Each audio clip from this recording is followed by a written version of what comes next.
പ്രിയപ്പെട്ട അപ്പച്ചന്മാരെ, അമ്മച്ചിമാരെ, സഹോദരങ്ങളെ, കുഞ്ഞുമക്കളെ, ഈ ദിനം നിങ്ങൾക്ക് അനുഗ്രഹത്തിൻ്റെ ദിനമായിരിക്കട്ടെ.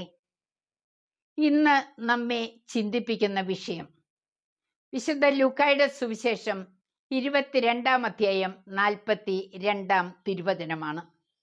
അവൻ തീവ്രവേദനയിൽ മുഴുകി കൂടുതൽ തീഷ്ണതയോടെ പ്രാർത്ഥിച്ചു. വേദന പ്രാർത്ഥനയിലേക്കാണ് നയിക്കേണ്ടത്. നമ്മുടെ ഇന്നത്തെ സഹനം എന്താണെങ്കിലും അത് പ്രാർത്ഥനയാക്കി ദൈവസമക്ഷം ഉയർത്താം. ജൂലൈ 28 വിശുദ്ധ അൽഫോൻസയുടെ തിരുനാളാണല്ലോ. ആ കുഞ്ഞിൻ്റെ ജനനം ഒരു ബലിയുടെ ആരംഭമായിരുന്നു. 8-ാം മാസം അമ്മയുടെ ദേഹത്ത് ചേരപ്പാമ്പ് ചുറ്റി ആ ഭയപ്പാടിൽ 3-ാം ദിവസം അവൾ പിറക്കുന്നു. 3 മാസം മാത്രം നീണ്ട ആ അമ്മയുടെ ജീവിതം. അമ്മയുടെ മുലപ്പാൽ നുകരാനോ, തോളിൽ കിടക്കാനോ, മടിയിൽ വിശ്രമിക്കാനോ, മാർവിൽ ചാരാനോ, പറ്റി ചൂട് പിടിച്ച് ഒന്നുറങ്ങാനോ അവൾക്ക് കഴിഞ്ഞില്ല.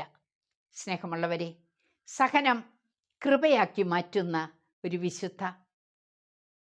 കഴിഞ്ഞ ദിവസം ഭരണങ്ങാനത്ത് നൊവേനയിൽ പങ്കെടുത്തപ്പോൾ അവിടെയുള്ള ഒരു സിസ്റ്റർ എന്നോട് പറഞ്ഞു, 36 വയസ്സിൽ വിശുദ്ധ മരിച്ചു.